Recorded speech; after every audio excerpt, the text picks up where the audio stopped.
Hi, everyone. Super happy to be joining you tonight. I also want to thank Cheryl so much for organizing, and thank you all for being present in our virtual space.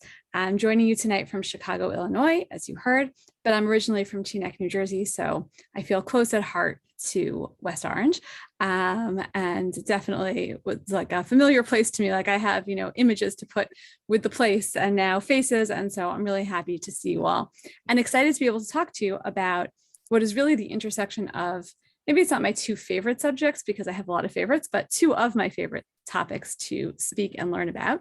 And that is really excited always to get a chance to talk about liturgy, and really excited also to have a space to reflect about digital technology, which Cheryl was already doing a little bit of reflecting right at the beginning when she was struggling with Zoom and saying how hard it was and is.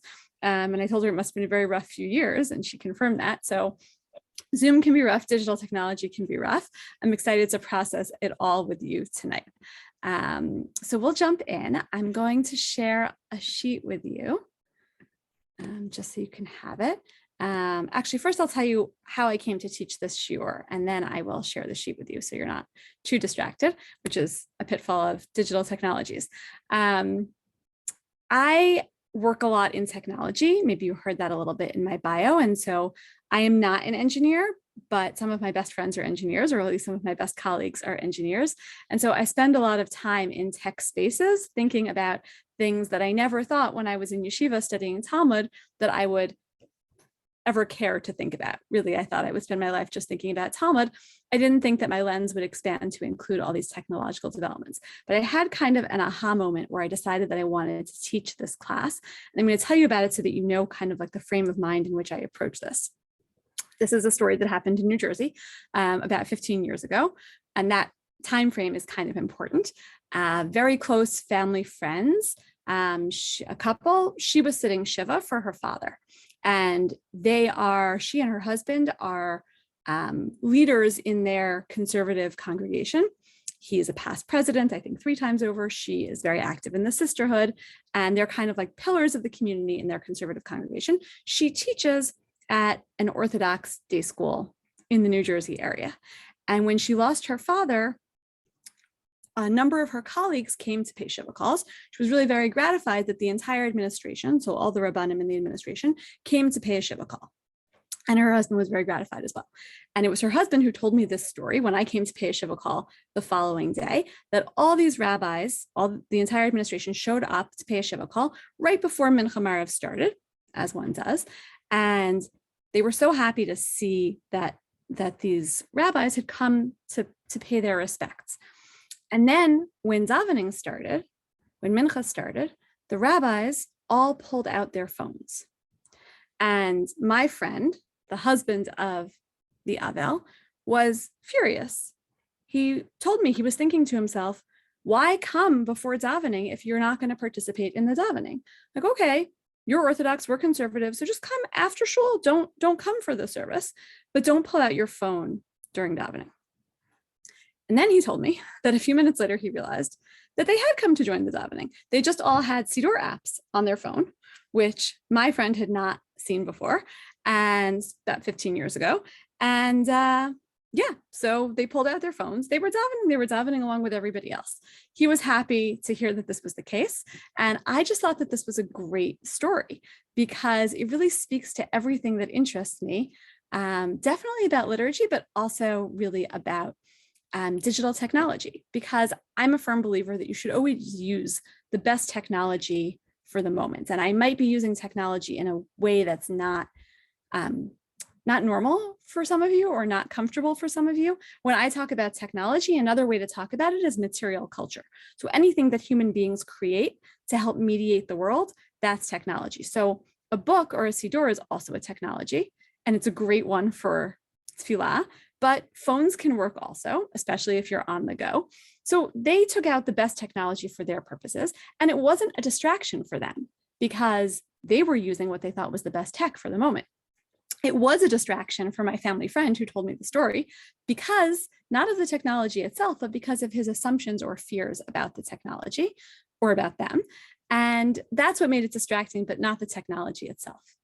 But I think we have this narrative about being more distracted in the digital age, and also maybe about being more connected. And I think both of those have sort of played out in different ways during COVID, but maybe we're not always more connected to the things that matter. And certainly there's a discourse around being more distracted, having less attention to give to things. We'll come back to that idea also. And so I want to grapple with you together tonight with the problem of digital distractions. And I think that to do that, we're going to have to figure out, like, what does it actually mean to daven? What does it mean to be distracted? What's holding us back from being better prayers, even as we've all developed these other skills during COVID, like for some of us, that's Zoom, or other things, or other digital skills that we've developed. What holds us back? What about these developments can actually drive us forward? That's our work for tonight. We have about 45 minutes for it. But I really think that the opportunities of the digital age give us some interesting tools for thinking about this. But first, to understand this idea of distractions, we're going to have to kind of go back in time and think about, again, before we get to what is tefillah, what distracts us? What is a distraction? So I'm going to share this daf makorot with you, this source sheet. If it's okay with you guys, I'm not going to spend a lot of time sharing my screen, because then I can't see even like the 6 of you who have your cameras on, which is much more fun to see than myself and like a source sheet. But I'll share it for a little bit to start, and maybe some of you, more of you will work up the courage to turn on your cameras if you want. And then just a word about Zoom. Hi, so nice to see you guys. Hi, thank you. You're all by now, for better or for worse, familiar with being in classes on Zoom. So keep yourself muted just to minimize background noise, but I'm going to, without even meaning to, stop and ask you questions a lot, because that's just how I teach, and it will make me happy if you answer. So feel free to unmute when I pause, feel free to unmute when I pause for questions or for answers, and feel free to use the chat as much as you want. And you can put ideas in the chat, questions, which I promise to pause and look at every once in a while. You can chat with each other on the chat. Feel free to use that to kind of back channel this class. I'm happy to see that happen. And to kind of get us into the space, since I told you a little bit about myself, but I don't know most of you, if you have a favorite tefillah, as we start to enter into this prayer space together, if there's a part of davening that is especially meaningful to you, or that you like especially, or you feel especially able to focus or not, go ahead and share that in the chat. Maybe I'll share my favorite a little bit later on. But yeah, go ahead and share that in the chat if you have a favorite, or if you have a thought about what that favorite might be. Okay, I'll share my screen for a second.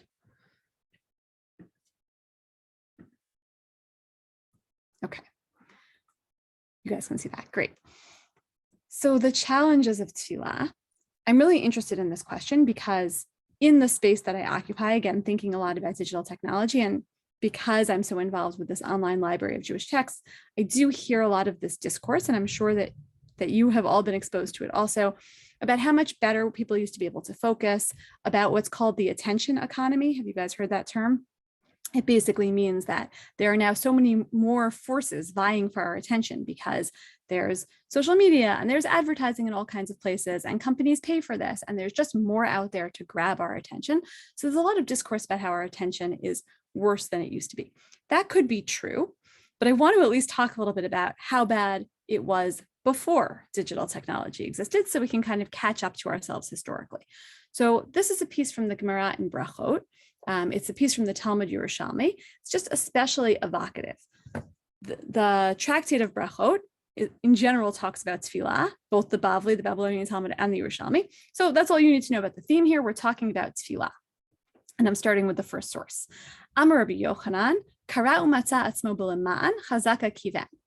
This has never happened to anybody here, but if you are saying Shema and you suddenly find yourself in lema'an, where is lema'an in Shema? Okay, well, here's a hint. It's not in the first paragraph. You have made it, it's like when you leave your house to drive somewhere and you don't remember how you got to school to drop your kids off, but suddenly there you are.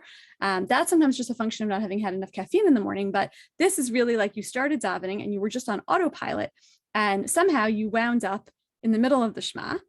And so Rabbi Yochanan says, Chazaka kiven, like, we're going to give you the benefit of the doubt and assume that you had proper intention during this tefillah piece, even though, again, the assumption is like, Okay, you had intention, but you don't actually remember how you got there.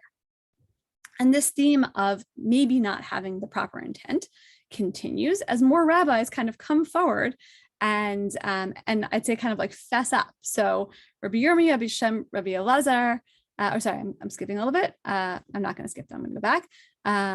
Rabbi Yelah, Rabbi Yossi, B'Shem, Rabbi Acha, Ruba, Nitpalel, V'Nimtza, Umatza, Etzmo B'Shomei Tefillah, Chazaka Kiven.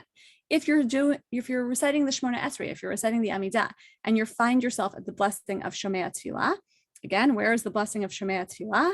You can put it in the chat if you know what number blessing it is, but let's just say it is not the first blessing, it is not the second, it is not the third, it is not the fourth. You have made it most of the way through the Amidah, and you suddenly find yourself in the blessing of Shomei Tefillah.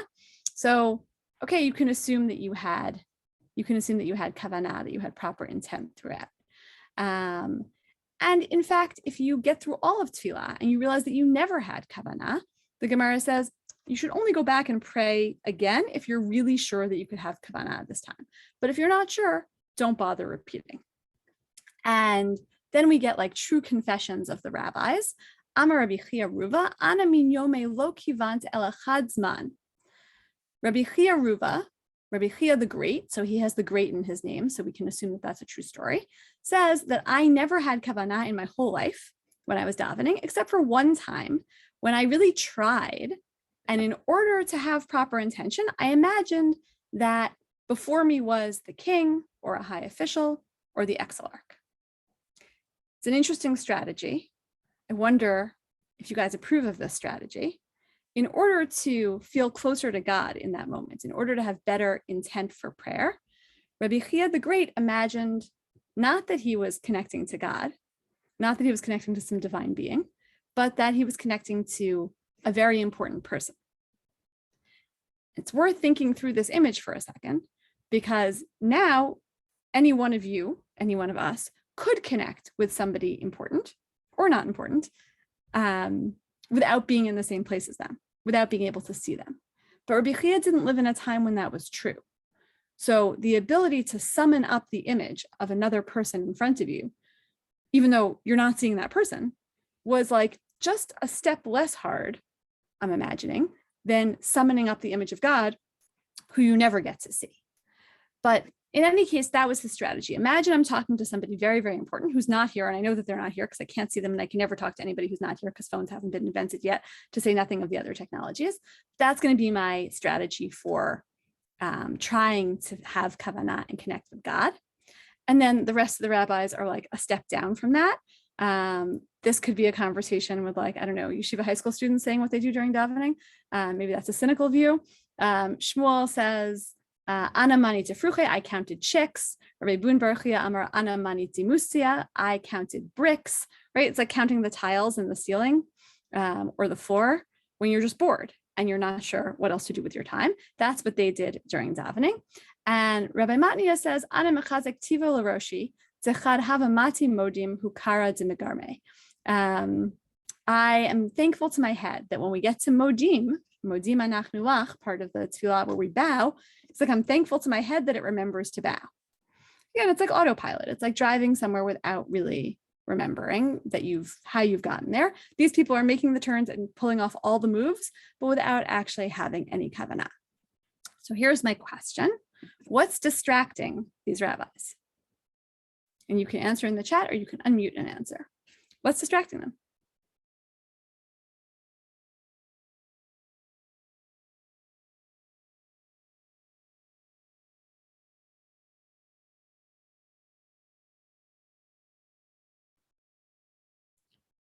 I'll take it from your silence that you basically agree with me. I think what's distracting them is basically nothing. I mean, they don't have phones, so that's not the answer. And I'll be a little sexist and say that, like, they're rabbis in the Beit Midrash, they probably don't have kids who are around to distract them. So I think basically the answer is nothing's distracting them. And even with none of what we might call distractions, they still find it really, really hard to focus on tefillah. Roberta said their minds just wander. I think that's right. Your mind can wander maybe even more productively when you don't have anything to distract you, but that's another conversation. Their minds are just wandering. They're not focused, and they're not they're not able to focus. And even we see from the beginning of the Gemara, there's not even like a real expectation that you would focus. And a lot of this actually gets brought down the halacha. If you don't have kavanah for davening, like, don't worry. This Gemara would say, you're still in good company. You're still in good company. You're still yotzei. You've still done the mitzvah. You've said the words. You're good. The fact that you weren't intensely into it throughout is maybe a missed opportunity. We could talk about that, but it's definitely not, doesn't negate the fact that you said the prayers, even though on some level maybe it should, because really what good is tefillah without some kind of connection? But already in the time of the Gemara, the rabbis were onto this problem that you just, I'm going to go with what Roberta said. Your mind just wanders and you can't necessarily connect during that time. The Gemara also has strategies for how you might connect. And I brought you some ideas in sources 2 and 3 on the sheet. So the Mishnah in Brachot says, you can only get up to pray from a sense of gravity, seriousness, submission, just giving you some of the words that the English translation uses here. Actually don't know how to translate koved rosh in a way that makes sense to me in idiomatic English today. So if you have any suggestions, I'm open to it. I do think seriousness, because we don't talk about being heavy-headed. That's not like a idiom that we have in our language, although other languages do have that still, but not so much English. So that's really what the Mishnah suggests, is that you should have this sense of heaviness. And even they say that the Chasidim Harishonim, like the earliest pious people, would wait a whole hour. They would, I guess, go into shul, they would get ready, but they would wait an hour in order to summon up the proper kavanah. Well, if you think it's hard to find time to daven on a regular basis, you're probably going to have more trouble finding an hour to focus your mind before tefillah. So I think it makes sense that this practice is like not widespread, certainly not on weekdays, certainly not in like your average American Orthodox congregation. So that kind of fell out of favor, even if the Chasidim Rishonim found success with it. And the Gemara then goes on to describe in source number 3 a whole host of ways that you might engage with tefillah. So the Mishnah said koved rosh. The Breita, the Tannaitic source, or the source from the same time period as the Mishnah that kicks off this piece of the Gemara, says Einom din lihpalel lo mitoch din v'lo mitoch tzvar halacha ela mitoch halacha psuka. You shouldn't get up to pray directly from judgment or directly from deliberation in the ruling over a matter of halacha, but rather from a settled halacha. I think this is very counterintuitive personally, but if this really deeply resonates with any of you, I'd love to know. Because if I were thinking, okay, I have a minute to focus before davening starts, I somehow miraculously get to shul early, and I have a minute before the Baal Tefillah starts, what should I focus my mind on? I think I would approach this problem kind of the way my children have approached selecting yearbook quotes this year, right? Like, what's the most inspirational piece of Torah that I could think of? What's like the one-liner that's really going to focus my mind? That is not where the Gemara goes. The Gemara talks about what's called halacha psuka, and I'm not going to read this, but if you take a look or you skim in the English, you'll see that they select what I'm going to, I'm going to say it so none of you have to, arguably some of the most boring halachic statements you could possibly summon up from among the treasure trove of halachic statements. What do all these sources have in common? What do all these pieces of psak, of halachic decision-making, have in common? So one is about the laws of nida. One is about bringing tithes, essentially. One is about consecrated animals and misusing property for the temple. Like, they're really all over the place. Again, they're not gripping, but what they all have in common is there's no machloket about them. So you might think, I would think, okay, maybe I'm like betraying my personality here. Like, I kind of think it'd be fun to get like fired up by a halachic discussion before tefillah. And actually, as a post-COVID technique to get people back to shul, our congregation has instituted a pre-Shabbat morning davening parsha class to get everybody all fired up about Torah. But the Gemara says that is not a good idea. Do not get fired up about Torah, because that could be distracting potentially. Instead, think of the most boring, least divisive halachic statement you could possibly imagine, and just like meditate on that. Anyone feeling like they want to try this technique? This is like a don't try this at home halacha. Yeah, me neither. But that's the suggestion. But what's interesting is that the Gemara then says, before it wraps up, that there were some people who would practice, specifically it says, Rabbanan Avdi Kematnitin, Rav Ashi Avid Kebraita. Some people would practice what was recommended in the Mishnah, and some people would practice what was recommended in the Breita. I think what's important about that is that even in the Gemara, where they're recommending different practices, basically saying there's not a one-size-fits-all solution to this problem. Some of you are going to like the seriousness. Some of you are going to like the halacha psuka, although maybe not anyone in this space right now. And the Gemara then goes on to have one more suggestion. Maybe it's best to approach prayer mitoch simcha shel mitzvah, from the joy of doing a mitzvah, which in my mind would involve some kind of like fun mitzvah opportunity right before davening, which might be hard to fit into your Shabbat or weekday morning schedule, but maybe that can be the next program that you guys organize. I haven't tried out that option yet. So these are all different possibilities for how a person might connect to tefillah. And they all, again, acknowledge that, first of all, that this is hard, right? This is not going to be easy. This is definitely work. And they also acknowledge that different things are going to work for different people, right? It's not going to necessarily be a one size fits all solution. And so now we know tefillah is hard work. There's lots of different solutions, or I'll call them like solutions in quotation marks. They're suggested solutions. And digital distractions might be a worse kind of problem, but we're not unique in human history or in Jewish history. In fact, really since the beginning of tefillah, people have felt distracted, people have felt unable to concentrate. Or Roberta suggesting giving tzedakah prior to davening. Yeah, which people do. Weekday davening often includes that during Psukei de Zimra. So I think that is like that sort of getting in the mitzvah mode or mitzvah mindset feeling. It's a little harder. There were congregations where they would give tzedakah on Shabbat, but I think it's like in Eastern Europe back in the day, but I feel like it's a little bit less common nowadays to you wouldn't go around with the tzedakah can right during Shabbat morning davening for sure. So you have to think of a good Shabbat morning one. So we're not alone. We have to think about how to tackle this specifically in the digital age.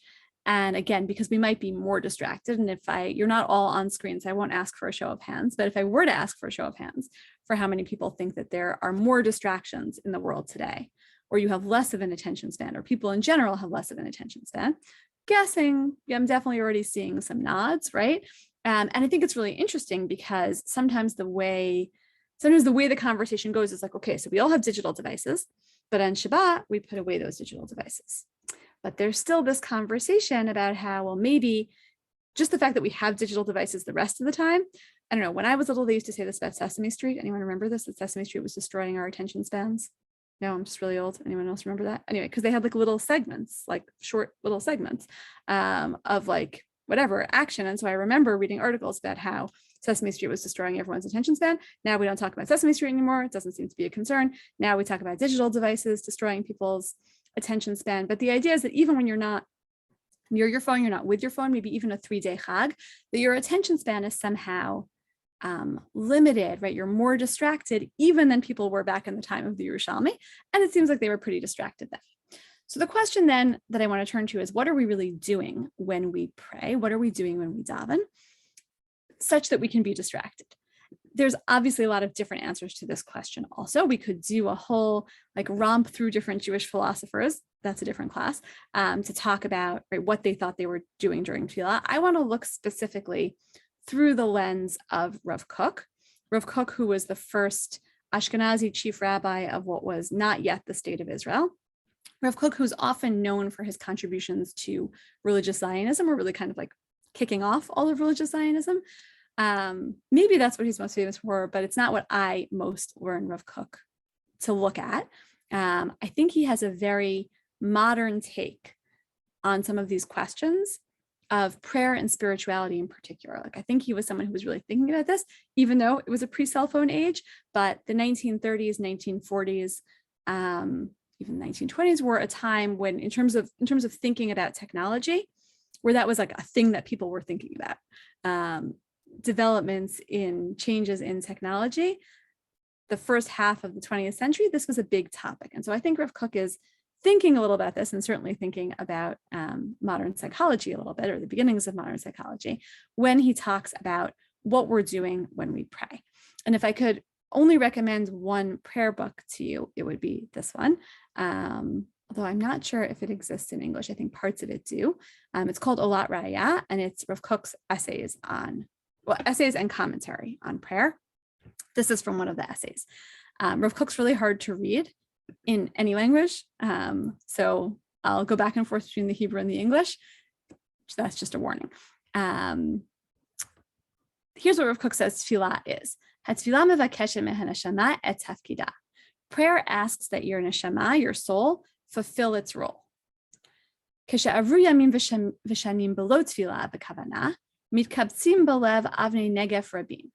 you go days or years without praying at all, without praying with intention, then you get these battering stones that build up around your heart. And you start to feel this, again, here's this heaviness that we don't really have in English, maybe, heaviness of spirit. You start to feel a heaviness of spirit internally. That's what these stones that kind of build up around your heart are doing. And you can only clear them away, he says, kisheruach hatov chozer, when the good spirit returns to you. Umatanat hatfilah nitenet mimromim. And the gift of prayer is given from on high. It's a gift. It's not automatic. And yet, Rav Kook says, this is your soul's job. Tafkid is a job or a role, like it's the thing that you do in life. The thing that your soul does is pray. And when you don't do that, when you don't engage in that for some amount of time, engage with kavanah, right? Intentionally engage, then you kind of get this heaviness. I think of this the way people describe, people who meditate describe not meditating for a while. People who go to therapy describe not having therapy for a while. And I actually think Rav Kook was influenced by some of that, right? Like there are things that you do for your soul. There are things that you do for yourself. And I think Rav Kook would say prayer breeds prayer, and not praying breeds not praying. So maybe you'll have kavanah sometimes and maybe you won't. But if you don't engage with prayer, you will inevitably get worse at prayer, because these stones kind of build up, and you're meant to be engaging in prayer regularly. That itself is what's going to help you pray further. And again, only by doing that can you ever, he goes on to talk about the good returns of prayer, the gifts of prayer. That's the only way to connect with God, is by continually engaging in that prayer. And Rav Kook is very into elevating your soul. So this is the best way to elevate your soul, is by praying. So just think about that for a second. Kind of contrast that in your mind. You can imagine it side by side with the Gemara in Brachot that we looked at, with the rabbis who were counting chicks and counting bricks, or doing something else during Tefillah. As Roberta said, their mind was wandering. Sometimes your mind wanders, but at least they were there for it, right? They were there, they were trying to pray. The more you pray, the more you can pray, is what Rav Kook would say. And the less you pray, kind of just the less you can pray. You have to stay in practice. You have to keep, this isn't exactly the metaphor he uses, but you have to keep kind of like exercising those muscles. If you don't exercise those muscles, they're going to atrophy, and you're not actually going to be able to pray when you want to, right? You're going to have to push off those rocks. It's going to be even harder to pray when you want to. But your soul is always there, and it's always ready to pray. And in fact, Rav Kook goes on to say, in part 3, prayer in the digital age, where we can kind of start to put it all together, Rav Kook goes on to say, "Ein hatfilah ba'a ketikuna ki im mitoch hamachshava shebe'emet haneshama hi tamid mitpalelet." The only way you can really think of perfect prayer is by knowing that your soul is actually always praying. That's your soul's job in life. That's the thing your souls always do. But it's kind of like a frequency that you just tune into sometimes and you tune out of other times. Rav Kook actually has a lot to say about prayer spaces in general and entering prayer spaces, which I think is also an interesting conversation to have on Zoom with this group of people. I'm going to guess that there wasn't a huge amount maybe of Zoom tefillah in your congregation, like in our congregation, which puts us in a different place from a lot of other Jewish gatherings in America, right? That over the last few years, we did not move our tefillot onto Zoom.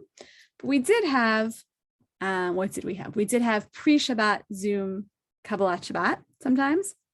We did have Zoom Havdalah, complete with glow sticks sometimes. We did have Zoom Megillah readings. That was dismal, right, for a while. We did have all these attempts to kind of put tefillah into the little boxes that we're seeing right now. And some of you were nodding, so I'm guessing some of you had some of those experiences, yeah? So think for a second about what it was like to enter that prayer space.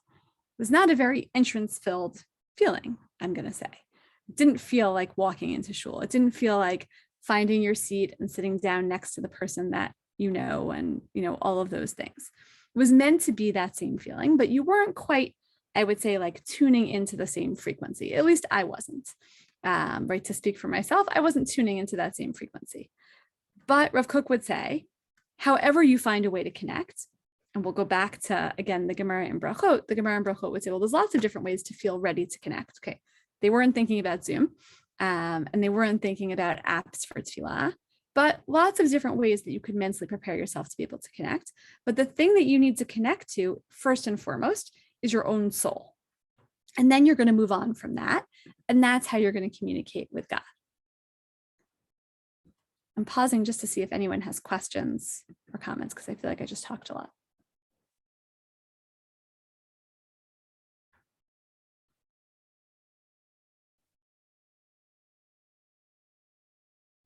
Okay, you can feel free to use the chat still if you do have questions. So Rav Kook is really concerned with this idea that your soul is always doing this. In general, this is a theme in terms of Rav Kook's work, that there's a constant connection between us and God, and we tune into that connection in different ways. Actually, for Rav Kook, there's really two different forms of communication with God. One is prayer. Do you want to guess the other one?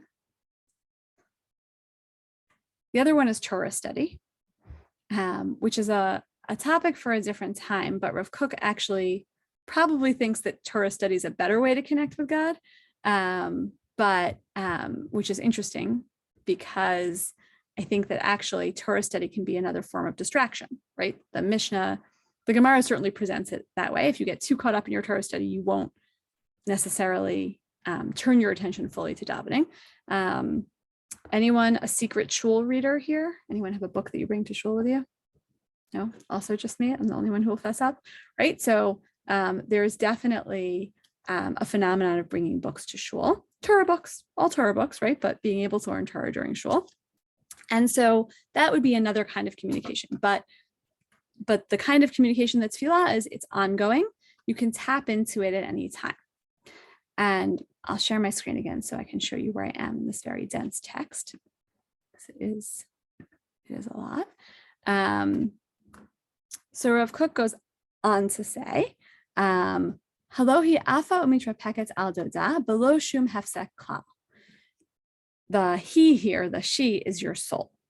Your soul is always flying and mitra peket al doda, trying to join to its beloved without any hefsek, without any break at all. He's quoting from Shir HaShirim, quoting from the Song of Songs.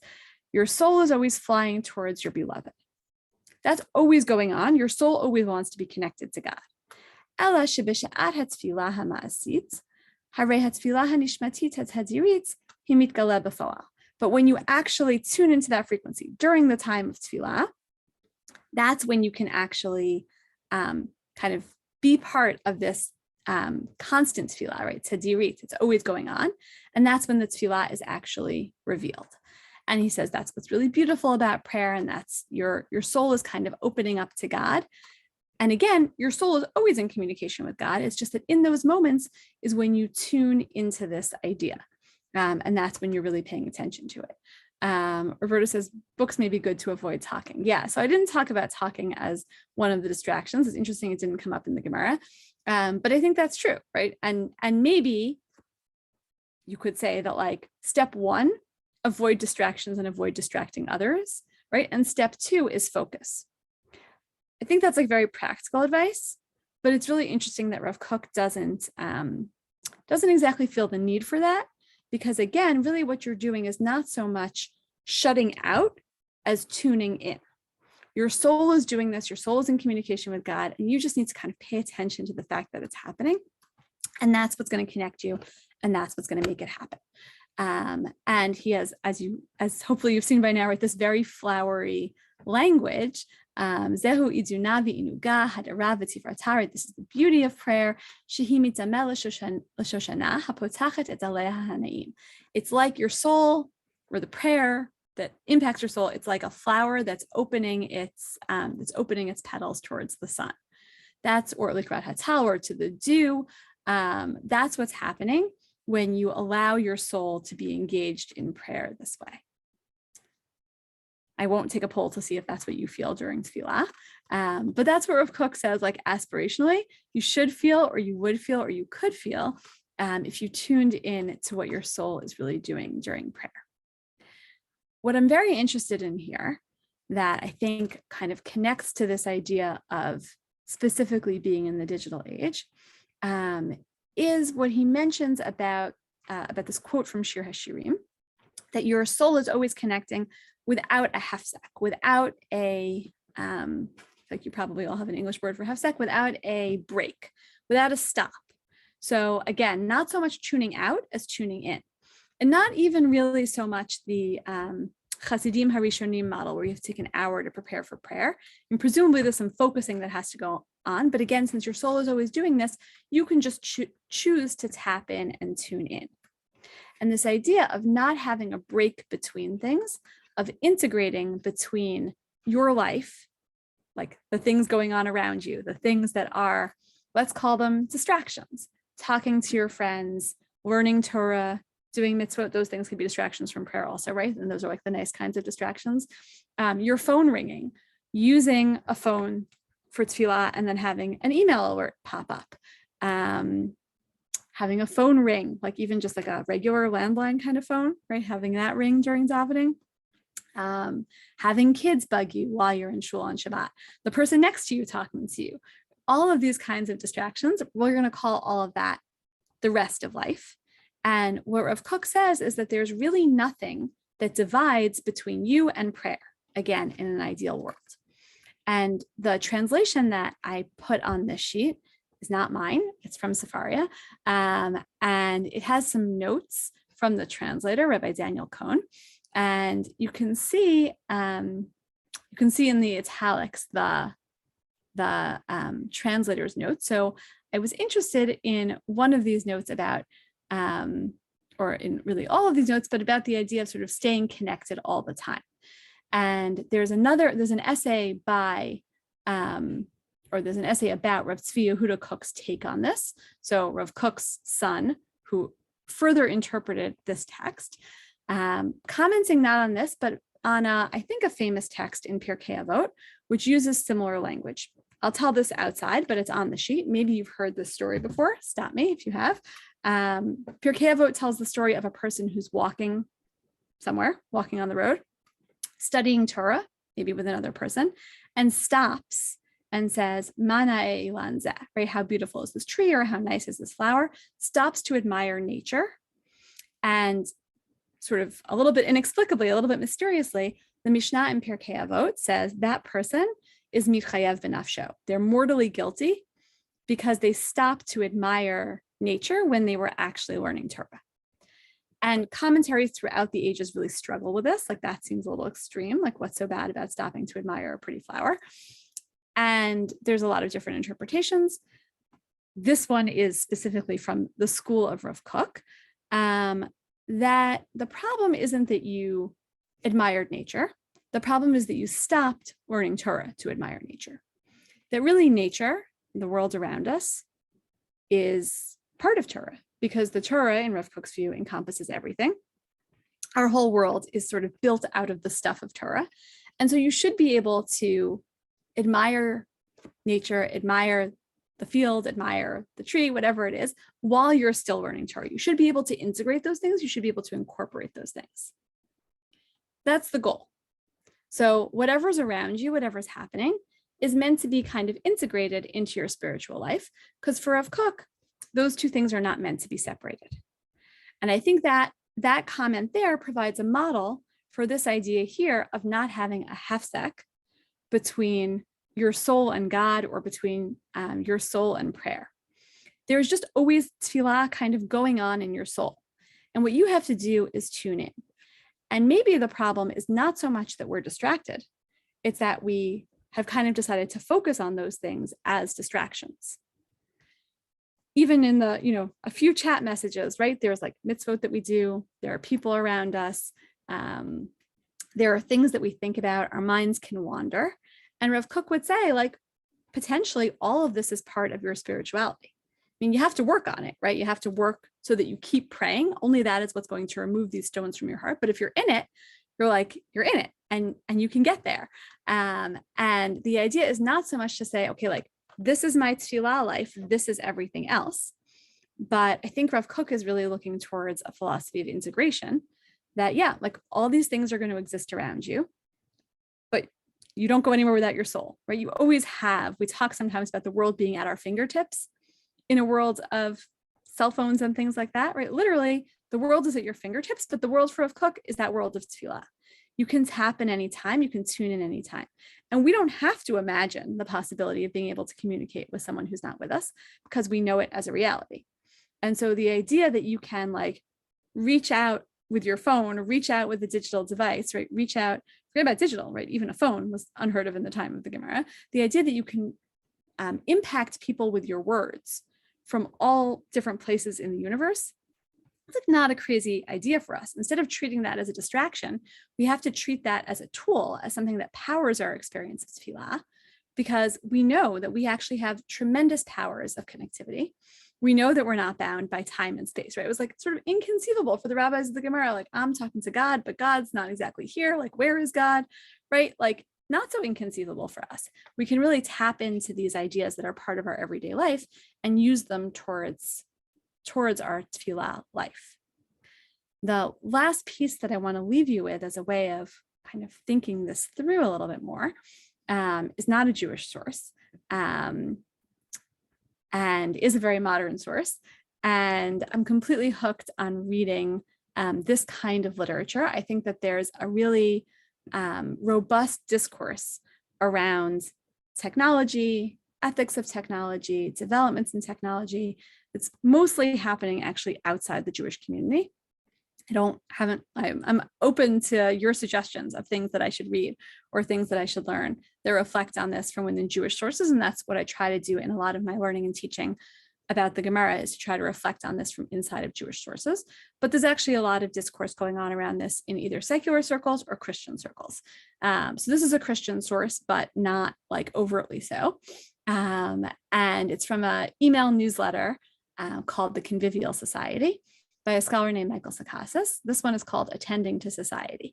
And he's really responding to this kind of attention discourse that I mentioned at the beginning. Anyone ever read a book or an article about like attention problems? Like educators, I was in a school in a classroom for many years, and we had to read these articles a lot, right? Like about, again, attention spans getting shorter, and could you give kids like a really long piece to read, or did you have to break it up? Those kinds of things. So there's constantly new books coming out about this, and that's really what he's responding to. So he's going to quote a few sources that I think are interesting for our conversation. I'm reading source number 8 on the sheet. Perhaps the first modern theorist of distraction, 17th century polymath Blaise Pascal, had a few things to say about diversions in his posthumously published Pensée. What people want is not the easy, peaceful life that allows us to think of our unhappy condition, nor the dangers of war, nor the burdens of office, but the agitation that takes our mind off it and diverts us. I don't think that Pascal read the Yerushalmi, and I don't think Michael Sakasis read the Yerushalmi, but I think this is basically a paraphrase of the Yerushalmi. Right? In other words, like, we don't actually want to focus very much on a lot of our lives because things are hard and things are difficult. Tefillah would be in that category, right? Tefillah is maybe a little bit hard. And so are lots of other things. And so you don't need a distraction to be distracted. You can just let your mind wander because you're not so interested in focusing on the task at hand. And I actually think, I read this to my husband a few months ago when I first read this essay, and he was like, oh, I think there's a Hasidic story about that. He's a rabbi, so like rabbis always think there's a Hasidic story about that, but like legit, I think that there is in this case about, someone who like talks in shul, and the rabbi's like, oh, you're talking in shul so that you don't have to talk to God, right? Like you get off the hook of that conversation because you're talking to your friend, and your friend's not going to ask you challenging questions about yourself.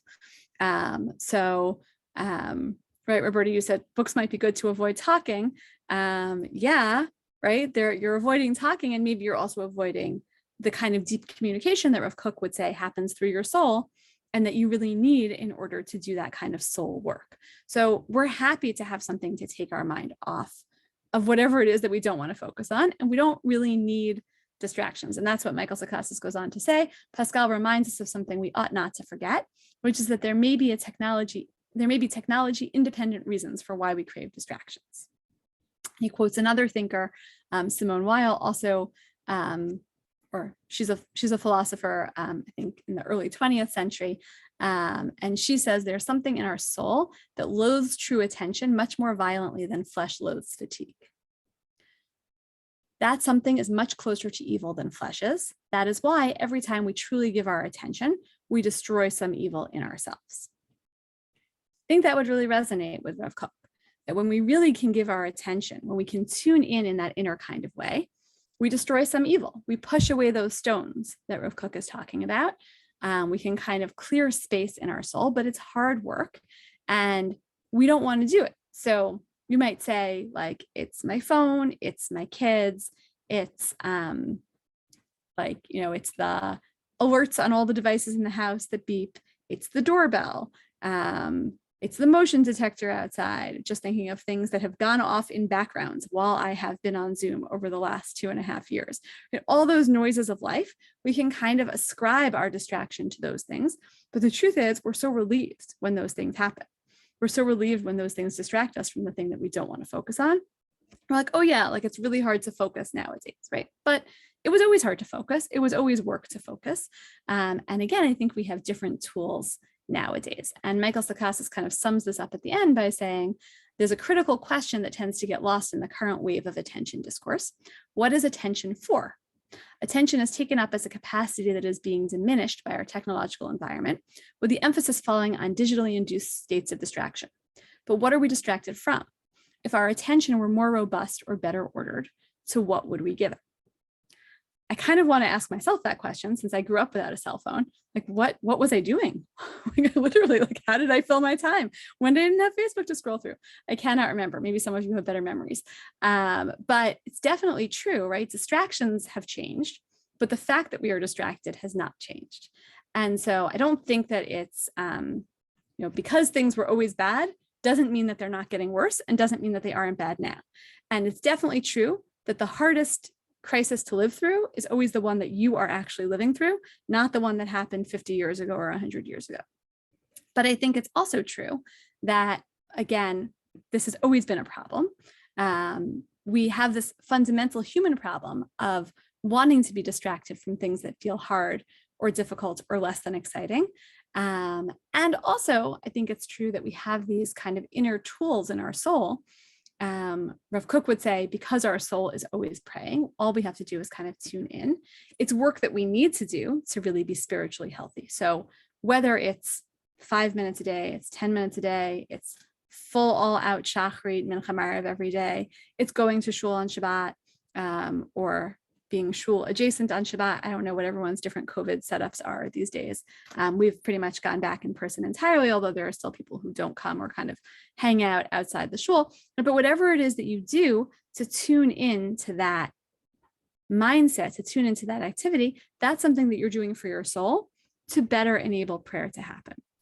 And again, I also think we have the tools of our digital age of being able to multitask to some degree, of having multiple modes of communicating and being open to that, of knowing that you can communicate even when someone is not there, and maybe even that you should communicate when you don't actually see somebody, and of that kind of reaching out beyond the space that we're in.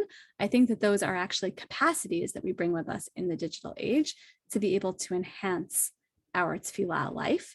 And I think that's really something to focus on, and to, like, sort of take the bad with the good. I don't think or I would say, I think it's impractical to assume that we're going to leave our digital distractions or fundamentally rewire our brains, although I certainly applaud efforts to do so if that's your thing. I think Rav Kook is right when he says that it's like clearing stones from around our hearts, and we have to just keep working on it. And most importantly, we have to believe that it's something that our souls are wired for. Our souls are fundamentally hardwired to constantly be praying. We just need to find the moments to tune in when we can and clear those stones one at a time. Last questions or comments before we wrap up?